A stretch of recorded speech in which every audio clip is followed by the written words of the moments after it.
اعوذ باللہ من الشیطان الرجیم بسم اللہ الرحمن الرحیم ولا تکونوا کالذین نسوا اللہ فانساہم انفسہم اولئک هم الفاسقون۔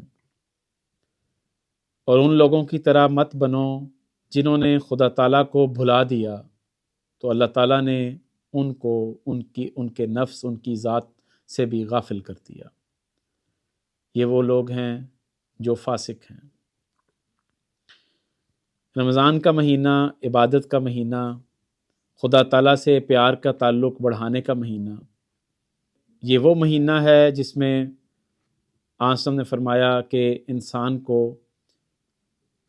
عبادت کا اللہ تعالیٰ سے تعلق میں انسان بڑھتا ہے۔ ایسا یہ وہ وقت ہے جب انسان کو شیطانی خیالات کم آتے ہیں، گویا کہ شیطان جکڑا ہوتا ہے۔ لیکن ایک عجیب بات یہ ہے کہ ایک مہینہ عبادت کرنے کے بعد، مشقت کرنے کے بعد، بعض لوگ یہ کرتے ہیں کہ جو ہی رمضان کا مہینہ ختم ہوا تو گویا وہ تمام شیطانی خیالات، وہ تمام شیطانی کام جن کو وہ ایک لمحے کے لیے چھوڑ چکے تھے، وہ تمام جائز باتیں بھی خدا کی خاطر وہ روزہ رکھ کے ان جائز باتوں سے بھی رکے رہے۔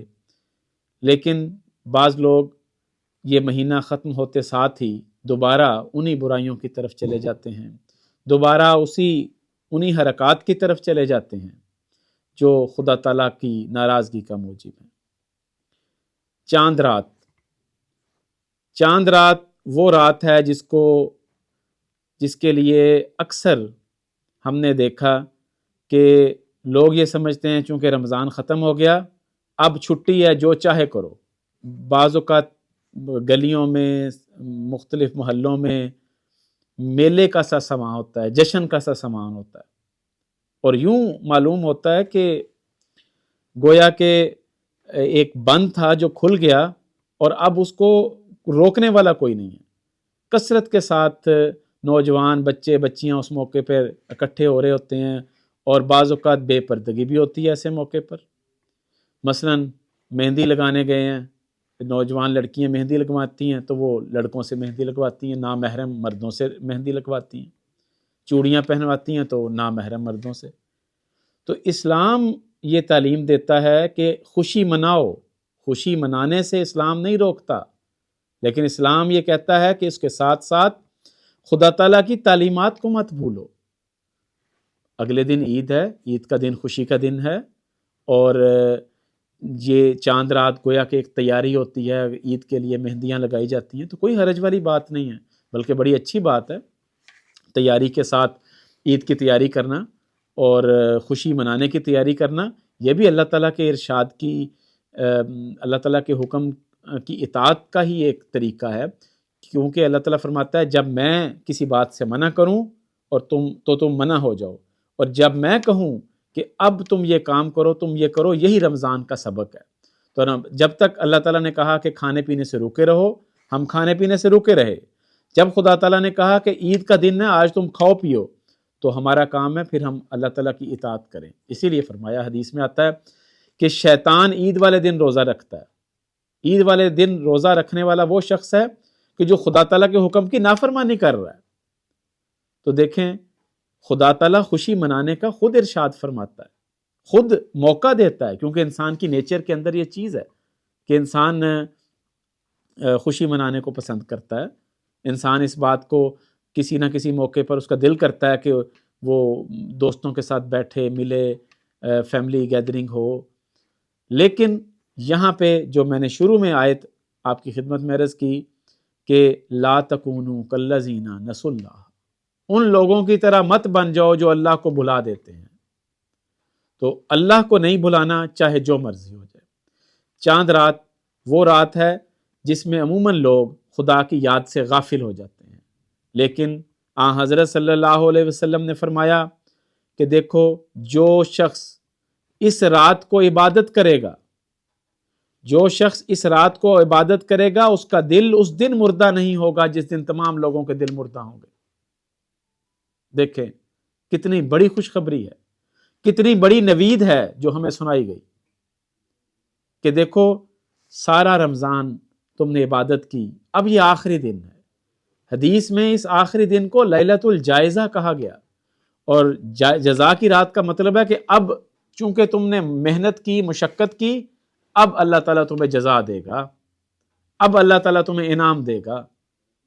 تو دیکھیں، جب ایک سٹوڈنٹ سارا سال محنت کرے اور فرسٹ بھی آ جائے، لیکن جب اس کو انعام دینے کا وقت آئے اس موقع پر وہ موجود نہ ہو، اس موقع پہ وہ کوئی میلہ دیکھنے چلا جائے، تو وہ تو انعام سے محروم رہ گیا۔ یا ایک مزدور جو سارا دن کام کرے اور جب اس کو پیسے ملنے کا وقت آئے، جب اس کو اجرت ملنے کا وقت آئے، تو وہ کیا کرے؟ وہ کسی میلے کو میں دیکھنے چلا جائے یا ادھر سے چلا جائے، تو دیکھیں وہ اس انعام سے محروم رہ جائے گا۔ تو اللہ تعالیٰ فرماتا ہے لیلۃ الجائزہ، یہ جو رات ہے یہ انعام کی رات ہے، اس رات عبادت کرو تو دیکھو پھر میں تمہیں کتنا نوازتا ہوں۔ اور جب اس رات کو بھی ہم اللہ تعالیٰ کو نہیں بھولیں گے تو اللہ تعالیٰ فرماتا ہے فَاذْكُرُونِي أَذْكُرْكُمْ، تم مجھے یاد کرو میں تمہیں یاد رکھوں گا، میں تمہیں نہیں بھولوں گا۔ جس دن تمام لوگوں کے دل مردہ ہو جائیں گے، میں تمہیں اس دن مرنے نہیں دوں گا۔ تو یہ ایک پیغام ہے جو ہمارے لیے ہے کہ آخری وقت تک ہم نے خدا تعالیٰ کے حضور اپنی خواہشات کو خدا کے احکامات کے مطابق چلانا ہے۔ ان لوگوں کی طرح نہیں ہو جانا کہ جنہوں نے رمضان کے سیکھے ہوئے تمام سبق کو، رمضان کی سیکھی ہوئی تمام تربیت کو صرف ایک لمحے میں، ایک رات میں ہی بھلا دیا۔ ہم نے ایسا نہیں ہونا۔ وہ حضرت خلیفۃ المسیح رابع رحمہ اللہ تعالیٰ کا ایک شعر ہے کہ لوگوں کی حقیقت بیان کرتے ہوئے فرماتے ہیں راتوں کو خدا سے پیار کی لو، راتوں کو خدا سے پیار کی لو، اور دن کو بتوں سے یارانے نادان گواہ بیٹھے، دن کو نادان گواہ بیٹھے، دن کو جو یار کمایا ساری رات۔ تو دیکھیں وہ رات کو جو انسان یار کماتا ہے، خدا سے تعلق بڑھاتا ہے، خدا سے پیار کی پینگیں بڑھاتا ہے، دن کے وقت بتوں کی پوجا شروع کر دے تو کیا ہوگا؟ ساری رات کی عبادت ضائع گئی۔ اسی طرح رمضان کے 29 دن 30 دن ہم نے عبادت کی، لیکن جو ہی ہمیں چھٹی ملی تو ہم نے سمجھا کہ ہر کام سے چھٹی، بس اب ہم وہ تمام کام کریں گے جو کہ شاید خدا تعالیٰ کو پسند بھی نہیں ہے۔ تو اس لیے لیلۃ الجائزہ یہ وہ رات ہے جو انعام کی رات ہے۔ اس رات، چاند رات اگر ہم عبادت کریں گے تو اللہ تعالیٰ فرماتا ہے کہ میں ایسے شخص کو کا دل مردہ نہیں ہونے دوں گا جس دن باقی لوگوں کے دل مردہ ہوں گے۔ اسی طرح پھر عید کا دن ہے، جو چاند رات ہے اس کو لیلۃ الجائزہ کہا گیا، یعنی انعام کی رات۔ جو عید کا دن ہے اس کو یوم الجائزہ کہا گیا، یعنی انعام کا دن۔ اب المیہ یہ ہے کہ اس انعام کے دن بھی بعض اوقات وہی کیفیات ہوتی ہیں جو اس رات میں ہوتی ہیں۔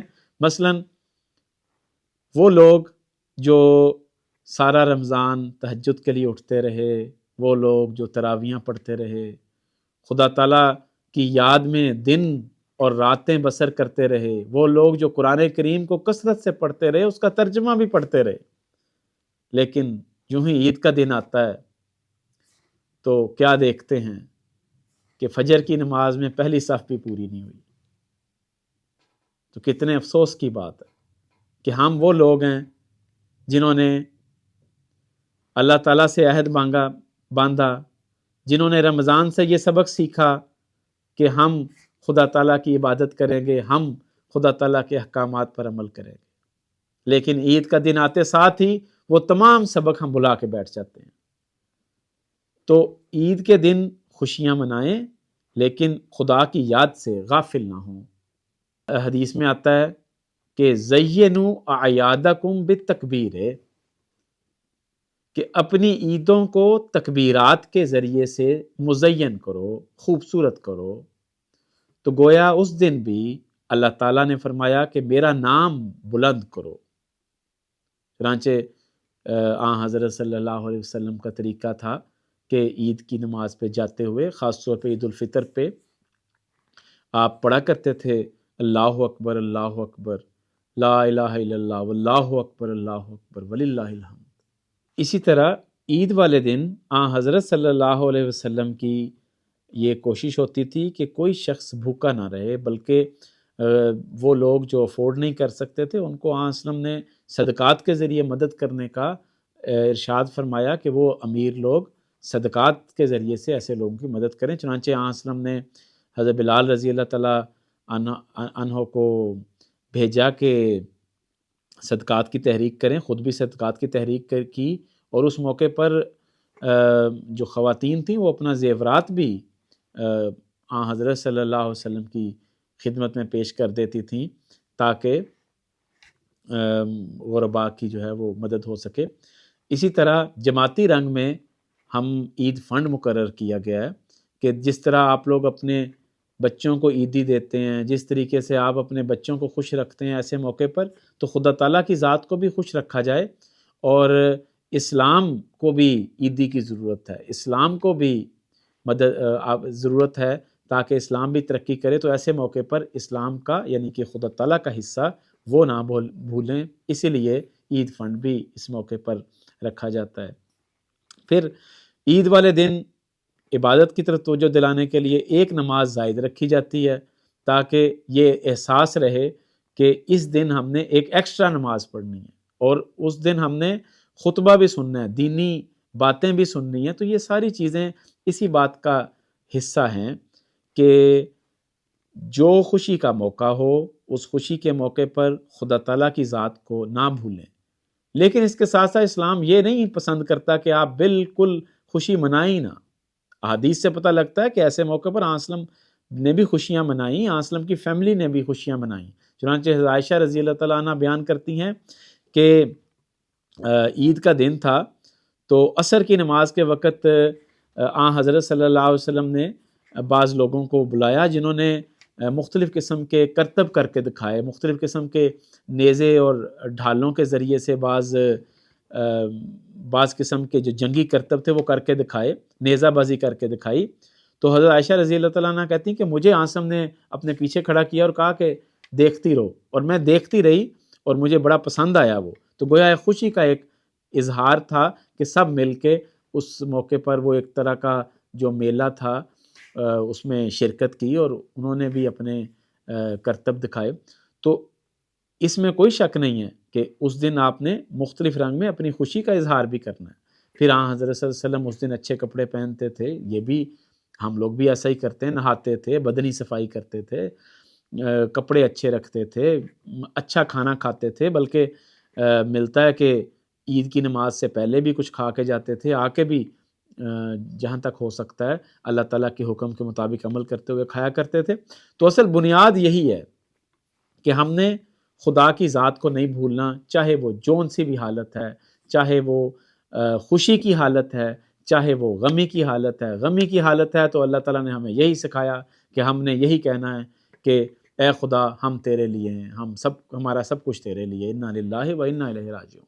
اور اسی طرح جب خوشی کی حالت آئی تو پھر بھی یہ فرمایا کہ دیکھو ان کی طرح مت بن جاؤ جنہوں نے لا تکونوا کالذین نسوا اللہ، جو اللہ تعالیٰ کو بھول گئے، تو ان کی طرح نہیں بننا۔ تو یہی میسج ہے کہ خوشی کا موقع ہو تو ہم نے خدا کو ہرگز نہیں بھولنا۔ اللہ تعالیٰ ہم سب کو اس کی توفیق عطا فرمائے۔